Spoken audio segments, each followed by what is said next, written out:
Okay, 3, 2, and there you go.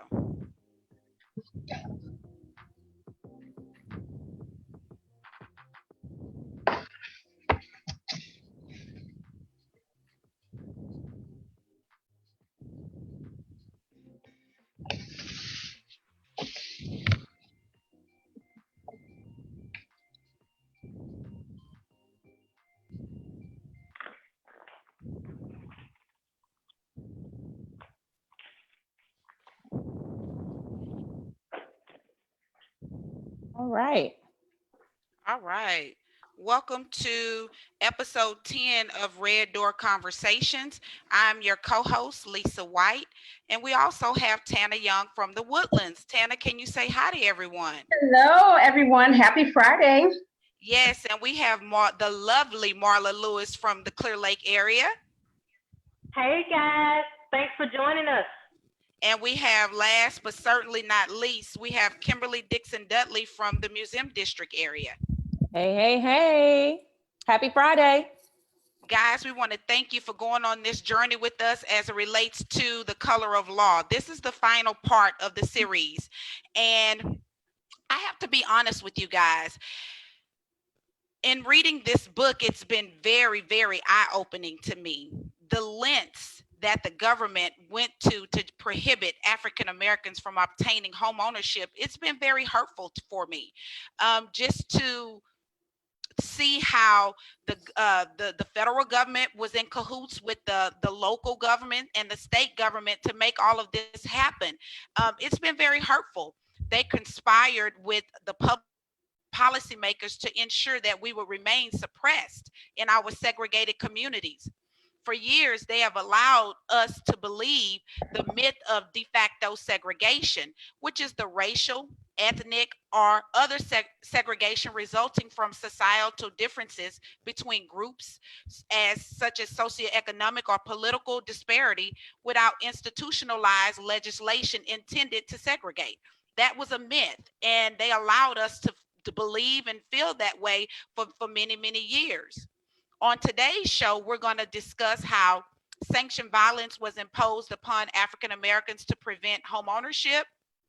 We're also going to discuss how suppressed incomes were the product of intentional government policies that purposely kept Black incomes low throughout most of the 20th century.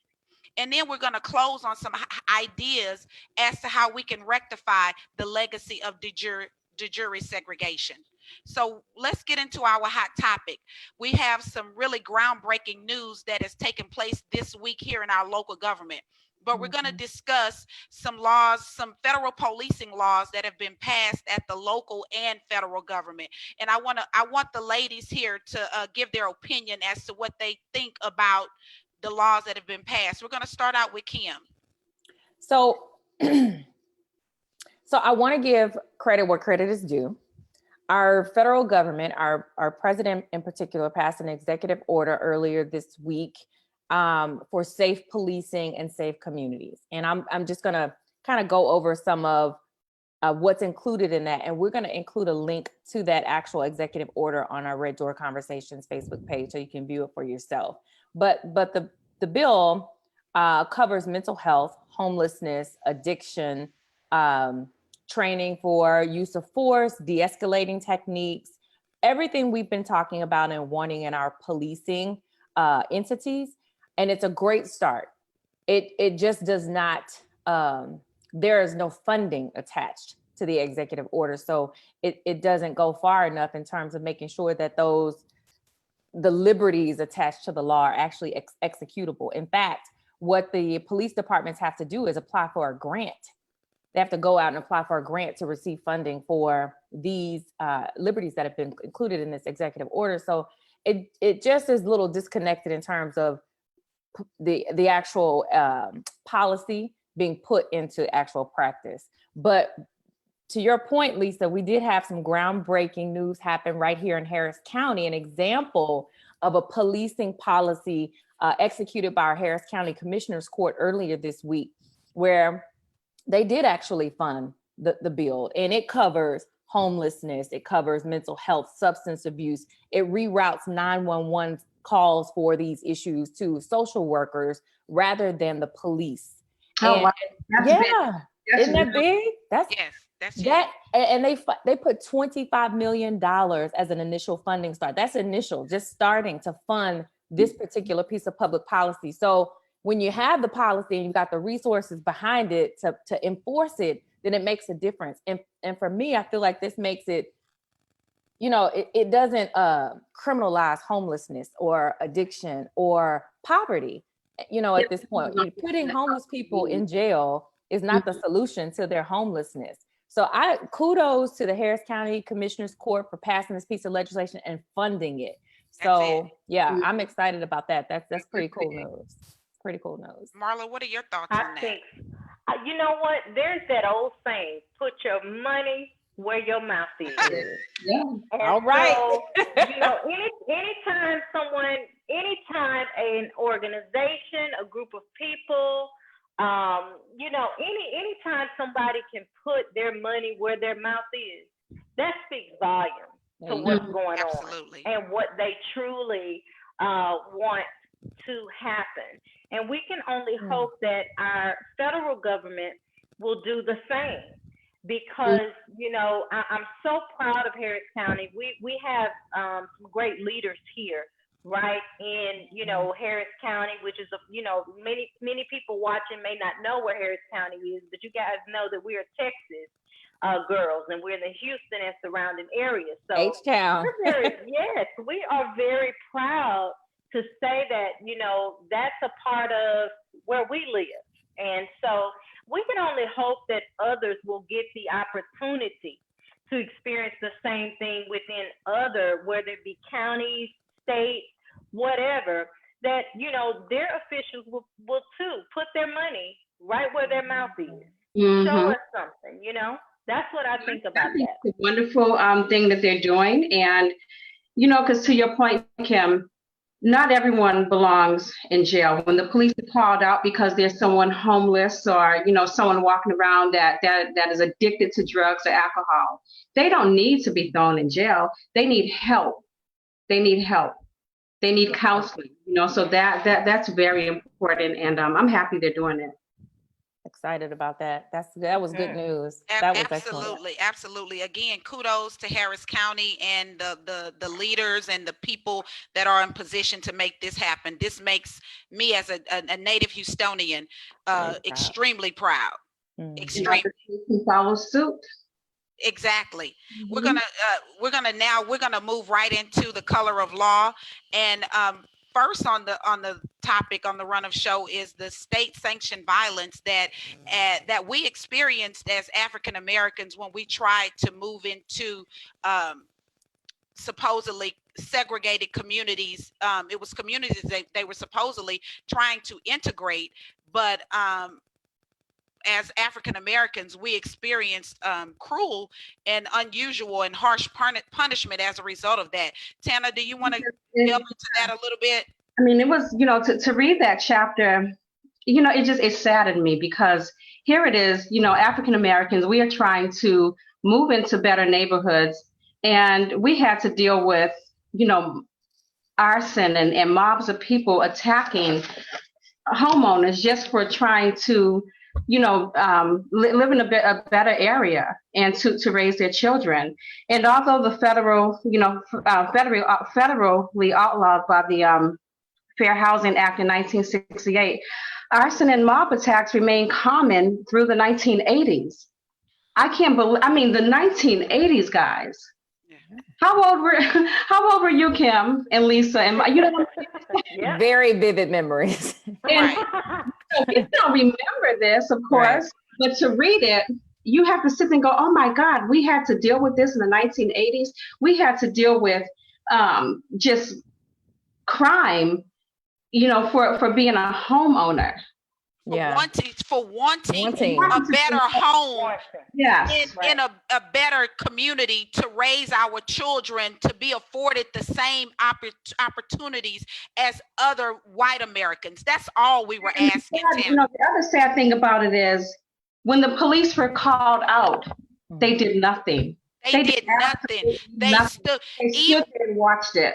Even the policemen that were supposed to have been protecting the African American families in those particular communities, they stood by, they joked, they allowed all of that to happen. They allowed the burnings to happen. They allowed the mobs to come in.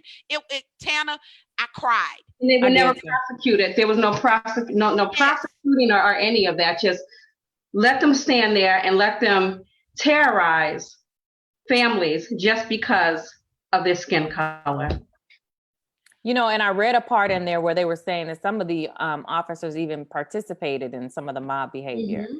And like you said, Tana, nobody was prosecuted. So back to our red topic, I think that's why, and I didn't mention this, but a part of the president's executive order was to hold police officers accountable. If they have criminal records with other departments, or if they have behavior issues that were documented and noted, then holding those folks accountable for that. I mean, if you're in a position of power and you're there to police and protect, mm-hmm. then you should have some level of accountability. You shouldn't be able to join in with a mob and attack citizens. So there's some progress. It was hard to read. Man, that was hard.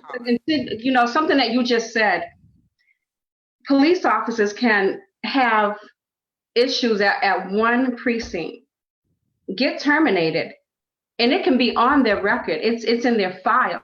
Mm-hmm. They can move right on over to another police department. And continue life as usual. And that's right. You can't even do that going from Kroger at your job at Kroger H-E-B. to H-E-B. Hello. Come on now. Let's have some fundamental basics put in place. Make it plain, Marla Lewis. You can't do that. Make it plain. So with all of that, y'all, so we had police mob, we had bad policing, mobs from other citizens, preventing us from moving into these communities, physical restrictions, right? But then there were also government implied income restrictions or suppression of income of African Americans, like mandated through the federal government, right? So the one thing I was reading about in the same chapter, Tana, was the author Rothstein mentioned, he references slavery quite a bit. And one of his sentences, he said, you know, African Americans are relegated to a second class or have been relegated to a second class position for quite a long time. And it all stems from, you know, the economic exploitation of this group of people, us, under slavery. So let's start there as a fundamental basic conversation, right? And then he rolled into the 1930s when FDR passed the New Deal. Now, the New Deal, for me, as a realtor, as a real estate professional, is an amazing period in American history where we had roads, bridges built, schools built, infrastructure was built. This was an awesome time for America as a country, but it absolutely chokehold African American income earning potential from the first part of the 20th century all the way up until now. In the New Deal, there were provisions that exclusively excluded African Americans who worked in certain industries, or it included people who worked in certain industries. And so by chance, it happened to be that these were African Americans. So if you were a service worker, you worked in the fields and agriculture, or you were a gin operator. Gin operator. Mm-hmm. Yeah, if you were, the bill specifically excluded those industries, which gave protections for like work conditions and fair income. So if you were a day labor worker, you didn't have any protections under the New Deal provisions because you were purposely excluded from that. So this went on for decades, right? Like decades. And then there were labor unions, which are private entities. We talked about that in the last show. They're not held accountable to anybody. It's a private entity, right? Mm-hmm. But the labor unions are supposed to be there to protect wages and protect workers, but they completely and like largely blocked African Americans from access and benefits related to labor. I mean, to unions. So you had all this, you know, this layered situations going on. And then he talked about overtaxation when you did own a home in an African American community. That's it. Yeah. Taxation rate was so much higher than your counterpart, and not the pricing was relative to the value. So they overtaxed, right? Correct. So now you've got let's limited income, overtaxation, you know, limited protections for your work the Mhm. jobs that you can So actually it was qualify for. basically a setup for failure from the. Right. So let me just give the people an example they possibly can understand. What's When that? you say overtaxation, so that means that a homeowner that lives in Sunnyside was going to be, this is what you're saying, Kim, was going to be taxed higher than, let's just say, someone that lived in a better, much better neighborhood where the value of the home was much higher. Their tax rate was going to be a little lower. They were going to penalize that homeowner in that less desirable neighborhood, i.e., Sunnyside, South Park, Acres Home, Mhm. than rather your Oak Forest or your Sienna Plantation, your Tanglewood. Tanglewood. Yes. So it was Milan. all of those, right? So it was a higher taxation based up relative to the value of your land. So if your house is still $100,000, but you're being taxed, 60% more than your counterpart would be on the same house, then it limits your accessible income to do Your other disposable things. income. That's Right. correct. Right. It limits that severely. So- So just based off of what you're saying, Kim, it appears as though that you believe that this was something the government purposely did. Oh, without a doubt.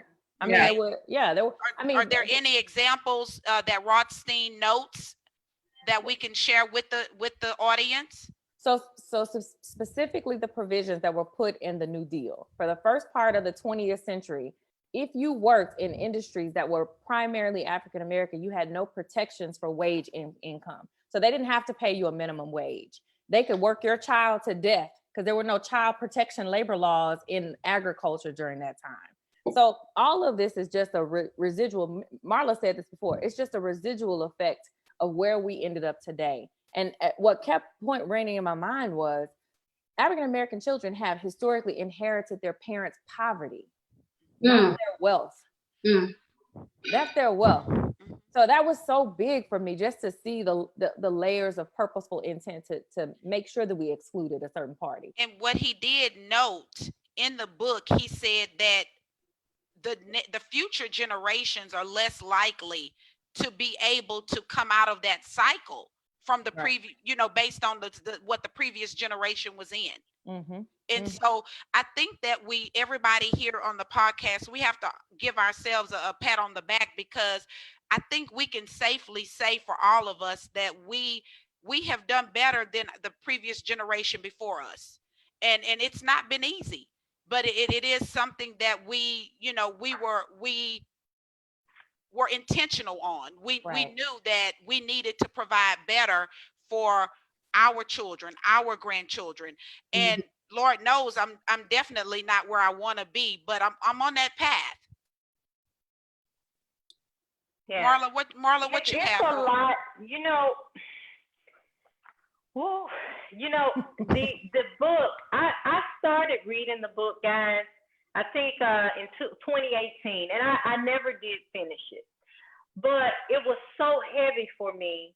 And, going back into it with you guys, getting ready for the shows that we wanted to talk about, the different topics that were, it's very heavy. And so one of the chapters that stood out to me was looking forward and looking back. And that's kind of near and dear to me, because as we've all stated, a lot of these things were very painful, still are painful, still are, I sat in my bed the other night and I was saying, dang, how did they make it? Yeah. How in the world did they make it? And even as a kid, I've had my license, I've been in the state business almost 20 years. And I didn't know until I got in the business that a time when I was growing up in the 80s, now a lot of adults were around me, but of course I was a kid. A lot of adults were arguing about money. Now I understand why they were arguing about money. It was a big thing at that time. We were coming out of a lot of different things. And now I sit back and I look and I wonder, and I'm reading all of this and I'm going, wow, would I have made it? I don't know whether I would have or not. Those were some tough economical times, but times that it just wasn't that your money was funny and your credit wouldn't get it. It was the things that we're talking about that it was designed. It was Where- designed, yes. Where for you to have a hard time. And so what I want to talk about now is looking forward and looking back. In chapter 11, it talked about, you know, during the 1960s, that was the time where African Americans' income, the growth of their income was the most, right? But that was a time, and people feel like, well, you know, it's done. No, that was just a time where we were kind of playing catch up. Let's be clear about that. That was a time that catch up was kind of, you know, and so now there's still some things, and I'm going to touch on some things, guys, and some of this stuff is going to be a little touchy, but it needs to be said.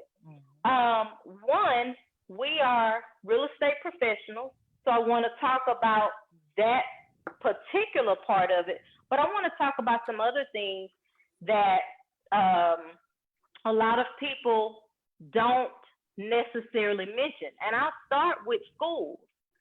I'll start with finding out, because I didn't know this. And y'all know, I think I know everything sometimes. But I didn't know this. Did you know that in 2007, that schools are more segregated now? They're segregated. And but the reason that these schools are segregated is because of the poverty, because that, you know, where the people live. That's the issue.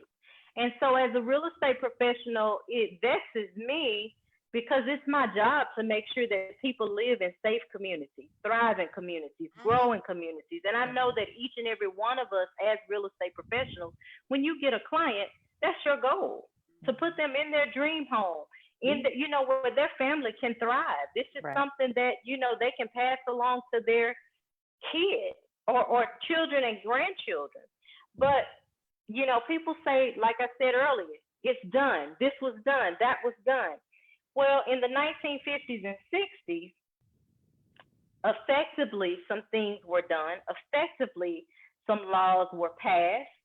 But it only, as the book said, it only modified future behavior. That's it. It did nothing else but modified future behavior. So with that being said, some of this stuff requires undoing past actions. It requires undoing past action. So with that being said, some of the touchy things that I want to talk about are some of the, you know, talked about the schools and how they're segregated. But let's talk about homeownership. Let's talk about how, because of, what do I want to say? Because of the way that children are brought up with their parents, one, a lot of times you don't even have the mindset that you can do better. Two, because of some of the things that are still going on, despite what we say or think, they're still going on. And because of that, a lot of times the progression that should be made is not being made as far as it needs to be made, right? So in the 1960s, they were finally able to find better jobs, right? But after that, do you know that the income has declined since 1973? Nobody talks about that. Everybody says, well, you know, hey, things have gotten better. Things have been done, and they have. But it's just like we mentioned earlier, no funding. You put something in place, but it's like me saying, hey, Kim, I'm going to give you a car, but the car has no engine. Or Where you know what? Going? Wait a minute. I have another one. I was thinking about this. I was like, it's like, you know how you want to go on vacation because I want to get out of this house so bad. Yes. You know how you go on Orbitz or Travelocity and you book your room and you got your flight and then you just have it in the cart. It's Yes. just in the cart. You It's never in the check cart, out. baby. It's in there, Mhm.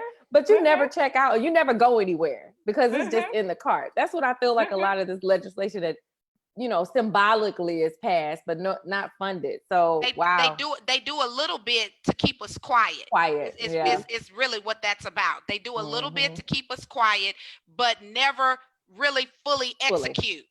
Mhm. And Marla, you talked about the income disparities. Mhm. I was looking at a Brookings Institute article earlier this week, and they were talking about income, obviously, and they were saying uh, white households, I'm sorry, Black households have 60% of the wealth, and that's actually an improvement of their white Mhm. counterparts. So Mhm. if my household has 60% of the wealth, I have less access to resources. It's less likely my kids are going to go to college. I don't have a home because there's a greater population or a greater chance Mhm. that I'm actually renting a Mhm. home. So Mhm. the wealth gap has continued to increase. And they were also talking about jobs. Like I have the same level of education, I have the same job description, but my Mhm. income is drastically different. Mhm. Mhm. Because those things are private, we don't always talk about it because nobody knows. If you don't ask them what they're making for, in their salary, you would never know. So it's the things that we don't talk about. And, like you said earlier, it's not Mhm. comfortable, but we have to talk about it in order for there to be some type of change. Otherwise, it just continues to get swept under the rug and we go Mhm. on.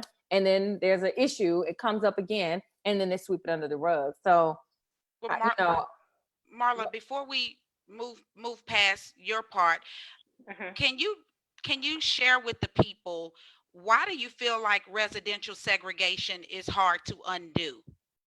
mm, Well, I feel that it's hard to undo, Lisa, because where you come from, people say it doesn't matter where you come from, it's where you end up, and that's so true.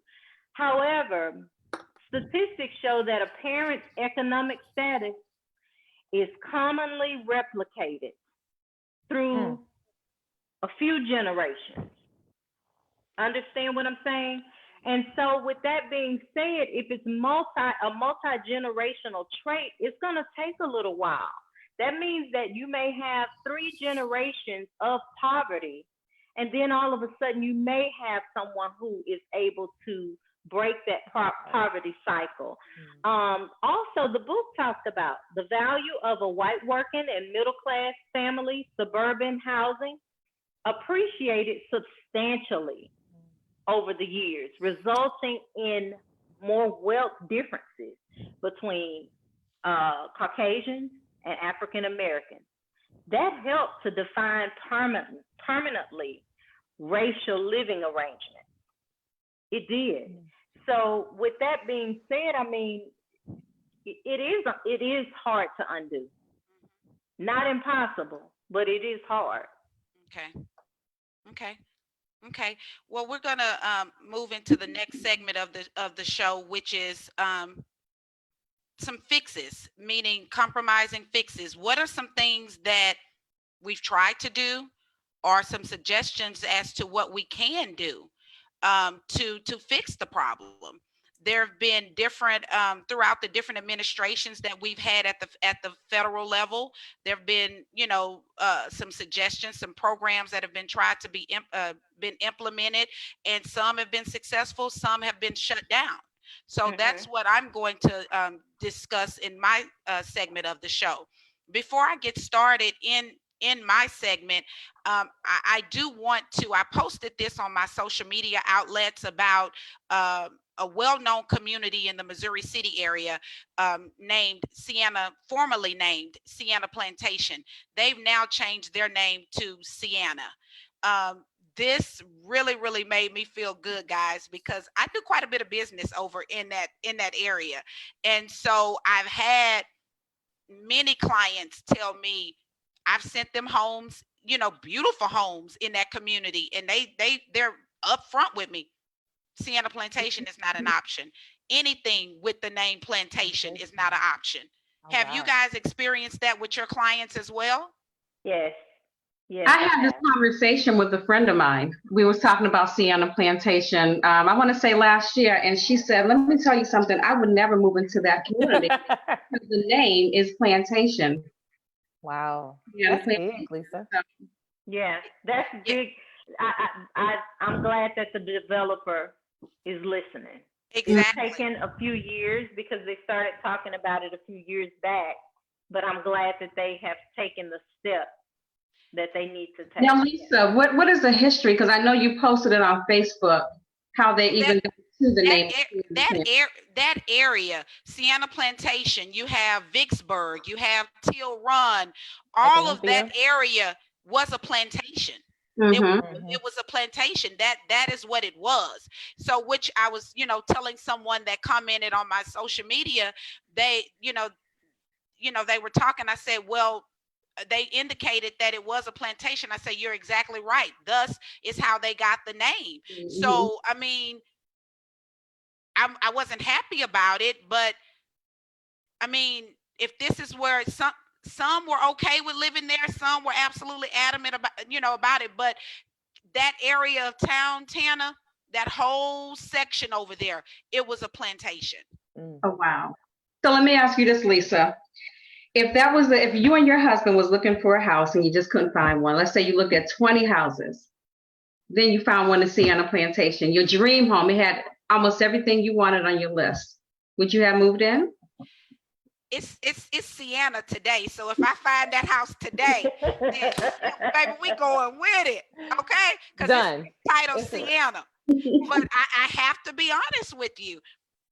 I have not even visited that area of town for that reason. Really? That has not been an option for me. Okay. And so I just told another client the other day that I personally feel like the Sienna, Sugarland, Missouri City, Sugarland area, the planning is so much better than where I currently live. They have truly planned that city well. They have given that city what it needs, and it is phenomenal over there. It's planned much better than where I am in Pearland. So let me ask you something. We don't have a lot of time to dive into this, but this is almost about the Aunt your mama, they've taken a picture off or changed a picture. And of course, these Confederate statues coming down and, so. It's gotten wild out there.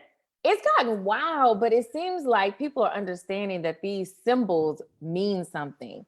The word plantation, we conditioned ourselves. I know I have. I was like, well, it's Sienna Plantation. I don't even have a connotation, like a negative connotation with the word plantation, because I don't want to know about it. But it is subconsciously something that's going on with our country, like a movement where it's no longer tolerable to, I don't know when the Washington Redskins, have they changed their name? I'm not sure. Yet? But before I delve into my section, I also want to let the people know that when you're searching on HAR now, master bedroom. Yes, there's no longer master bedroom. You have primary. We have some people that are very upset about that. Are they really? Yes. We have some people that. Where did you hear that from? Another realtor friend that I'm pretty close to. We worked together at a previous office. He posted something and he said people are going bananas because it's changed from master to primary. He said, I never liked the term. I never liked it. I always felt weird about saying, and this is the master. I'm like, oh, I can't, it never sounded right coming off my tongue to say, this is the master bedroom. And so let me just give our association kudos, Houston Association of Realtors. They are really, really doing a great job with making changes, changes. And here's the deal, making changes, but also cutting people out that are not, that are making representative statements. Yes, that's right. Yes.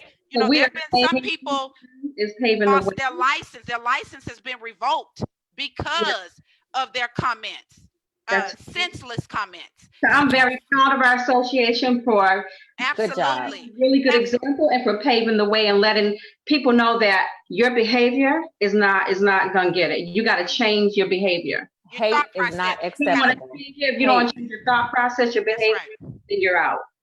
And so we've talked about over the last 3 Fridays about what has been done to African Americans. So just want to we want to leave you guys with a little bit of hope. I'm going to read a quote from this book. With Rothstein, he says, the challenge is more difficult to fix the damage that has been done because low income African Americans today confront not only segregation, but also the income stagnation and blocked mobility faced by all Americans in families with low or moderate incomes. He also goes on to say, to provide an adequate environment for integration efforts, the United States also needs a full employment policy, minimum wages that return to their historic level and keep up with inflation. And in addition to that, a transportation infrastructure that makes it possible for low-income workers to get to jobs that are available. He says we must acknowledge that the federal, state, and local governments segregated our metropolitan areas. We may open our minds to considering how those same federal, state, and local governments might adopt equally aggressive policies to desegregate. So this is kind of piggybacking on what when I asked Marla, how do you undo? These are things that are going to need to be done if the country is really trying to undo what has been done many years over, since 1615, is it? And so one of the things in 1970, the HUD secretary was George Rumney.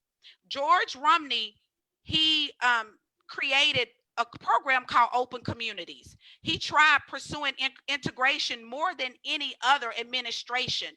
And what he referred to, he referred to the federal government, that the federal government had imposed what he referred to as a white noose around urban African American neighborhoods. And so based on that, on his observations, he created a program called Open Communities. And Open Communities would deny federal funds for water and sewer upgrades, green space, sidewalk improvements, just the normal things that all four of us have in our communities. He would deny those to suburbs that hadn't revised their exclusionary zoning laws to permit construction of subsidized apartments for lower income African American families. And you already know what happened, because he was the HUD secretary when Nixon was president. So Nixon got angry, and Romney was pulled from the position. So what he was trying to propose with the Open Communities plan, it never did. It never came into fruition.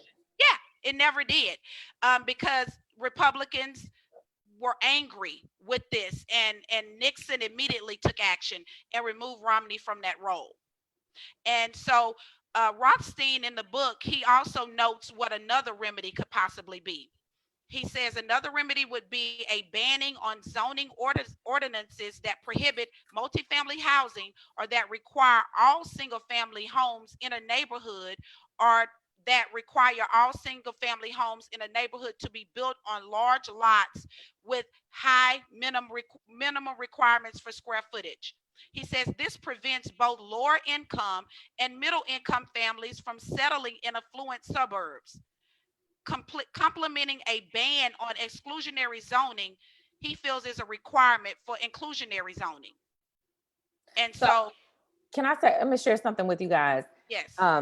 You all know that I'm working on a development. Yes. And yes. we have a great relationship with a couple of land development lenders. I won't say any names, but one of our lenders told me specifically when we were citing or looking for a site in the 3rd Ward area, he said, it's just not, it doesn't fit our portfolio. Project, everything about the project was airtight. The location didn't fit so he wanted me to look for a land in a different community. So this is a private bank. It's not publicly, regulated. Well, there are regulations obviously, but it's a private bank. But one thing that I'll mention, and this is piggybacking on what you said, Lisa, is that the progress that's been made is that now banks, like larger banks, are required to do community reinvestment loans. Correct. Where they have to reinvest in certain communities that have been otherwise overlooked or underfunded. And so you're gonna have private banks who can do their own private thing, but I think it's a great move in the right direction that we're requiring institutions of funding to invest in certain communities where they would otherwise skip over it because it's not desirable or it doesn't fit their portfolio. So there's some progress being made in light of everything that we have gone through. I didn't know about the Mr. Romney under Nixon. I'm going to research more about him. Yes. And what that was, and maybe there's been some policies that have kind of evolved based upon what he was trying to implement then. Right. It is a modern day, and this is my last touch point. In 2015, in the Obama administration, he tried to put something together similar to the Open Communities plan that Romney was trying to implement, and that was it says the Obama administration unveiled a rule to implement an unprecedented provision of the 1968 Fair Housing Act that requires jurisdictions that receive federal funds to, quote unquote, affirmatively further the purposes of the law. The rule instructed cities, towns, and suburbs to access their concentrations or absence of disadvantaged populations and identify goals to remedy segregated conditions. And so we did see some of that in the Obama administration, but we're definitely not where we need to be. So that was the most recent, in 2015 when he was in office. But we still have a long way to go, guys. We're not nearly where we need to be, but I am hopeful with the progress that we've seen here in the last 30 days. Yeah, the CRA that Kim was touching on is very, very important. And I think we said in the last show, I think I talked about it a little bit in that, first of all, the CRA is the Community Reinvestment Act that mandates that a bank that is doing business within a certain area also lends in that certain area, that they give back to that certain area. And it's important because you have organizations. People say, well, how does the CRA help me? I want people to know, just kind of in my looking forward, looking back, that I was talking about is that these CRA dollars, they do a lot. Many of the banks have had to come up with a product that they, an affordable housing type product, a lending product that they can give out to people that want home ownership. And I need for people to know that. We need for people to know that. And we also need for people to know these CRA dollars are going to organizations that help with people who want and desire home ownership. Organizations like Narab, you know, they have several programs that they offer, you know, from you know, they have one, House in the Car, that's more for the millennials, and on up. There are things that are being done, and as hurtful as a lot of the things that have been done and that need to be undone, if that's a word at all, we need to take advantage of a lot of the things that are going on that are beneficial within those communities. Can you tell the viewers, what does NARAB stand for? Sure, National Association of Real Estate Brokers, and they do have a website. It's www.nareb.com. Go on there, take a look. They have plenty of information on there, including a SHEBA report, which is a State of Housing in Black America report, and it just kind of it gives a lowdown of what's going on nationally, because you know we need to get our homeownership rate up. We've talked about it. We've talked about the book and a lot of the things that it focuses on, but as a group, RDC wants you guys to know that there's some things that there may be some challenges that you have to overcome, but you can overcome them, and we're ready, willing, here, and able to help you to overcome those challenges. to achieve whatever it is that you're trying to achieve, so that you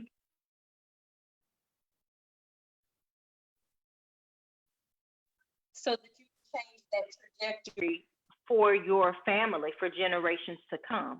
Those things are available. So reach out and get help as soon as possible. All right. Oh, well said, Paula. Thank you for that information. Mm-hmm. Very well said.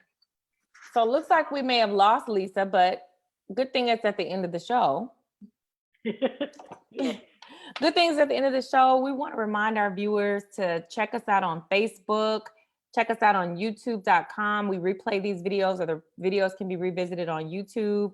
Our IG is Red Door Conversations at Red Door Conversations. So check us out there and reach out to us if you have any questions about the book, about any information we've talked about, or you just need help in securing home ownership for your family. Reach out to any of us via our Red Door Conversation social media page. We are going to take a break for our July 4th holiday, and we're going to circle back and catch you again on July 10th, Friday, July 10th. So don't look for that July 4th video, but we will be back on your computer screens, your phone screens, July the 10th at 12:30 p.m. Thank you again for tuning in to Red Door Conversations, and we'll see you in a couple of weeks. Oh, Lisa's back. Is she back? No, Lisa's back. Oh, hey, Lisa. She's back. So, Lisa, we're just wrapping up the show and just thanking our viewers, and of course, letting them know our social media platforms where they can catch us at. And so we're happy that you rejoined us, so that way you can wish everyone a great weekend. I know. Are we done? We're done. We've already did our dues. Yes. And we're going to see everybody on July the 10th, Friday, July the 10th at 12:30 p.m. for the next episode of Red Door Conversations, you guys. Bye-bye. Bye. Stay well.